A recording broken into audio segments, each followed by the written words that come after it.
Bonjour à tous, bienvenue dans ma chronique, la chronique de Fatoulaye.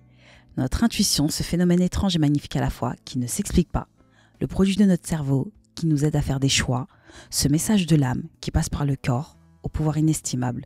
Vous l'aurez compris, aujourd'hui cette chronique va traiter de cette forme de lien entre l'esprit conscient et l'inconscient, l'intuition.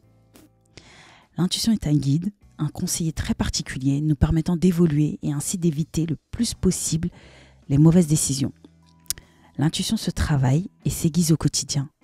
Une personne intuitive est très observatrice car cela lui permet d'acquérir des informations concernant des situations ou des personnes.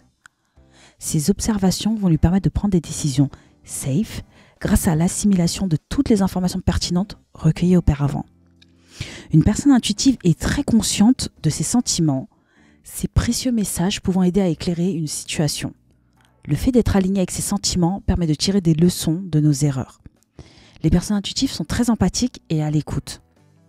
Par exemple, les femmes ont une capacité innée. Lorsque l'on parle d'intuition féminine, cela sous-entend que nous avons une capacité à détecter des signaux non-verbaux et un sens aigu du détail. C'est en observant les petites choses qu'une femme développe ce sixième sens que l'homme peine à avoir. Honoré de Balzac disait « Les femmes ont des pressentiments dont la justesse tient du prodige ». Attention, juste un disclaimer. Les hommes ont aussi de l'intuition, mais à une échelle moindre. Ils sont plus dans une logique et dans un raisonnement.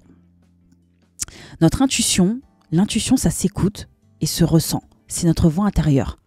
Prendre de la distance et ne pas être en mode automatique nous permet de développer cette intuition. Être dans l'instant présent et multiplier les moments de silence et de solitude permettent de se reconnecter à soi-même. Passer plus de temps à être au lieu de faire. La distraction apaise notre voix intérieure et nous permet de fuir le monde et soi-même. Plus on choisit d'être présent dans la réalité, plus on sera connecté à soi-même, mais surtout à notre moi supérieur. Tout comme plus on écoutera son corps, plus on sera intuitif. Le corps nous informe de ce qui est positif et nourrissant pour nous et de ce qui ne l'est pas. Cela s'applique aux sensations physiques, mais également aux sensations qui peuvent aider à discerner qu'une situation est bonne ou pas pour nous. On ne se rend pas compte, pour certains, du potentiel ou plutôt de l'incroyable pouvoir de l'intuition.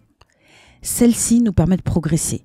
L'intuition permet de comprendre à l'avance qu'une personne sera néfaste, qu'un choix ne nous conviendra pas ou qu'une relation sera toxique. Elle nous montre la finalité et nous fait prendre conscience des événements. L'intuition est un pouvoir, une aide, un guide à suivre et à écouter attentivement. En matière d'intuition, on ne raisonne pas. On ressent, on sent, on perçoit, ou même on sait quelque chose par avance sans pouvoir justifier ni le comment ni le pourquoi, juste on sait. Je finirai juste en disant que l'intuition est la source réelle d'un véritable savoir différent de celui qui apporte la raison. Force et courage à tous, des bisous, ciao ciao.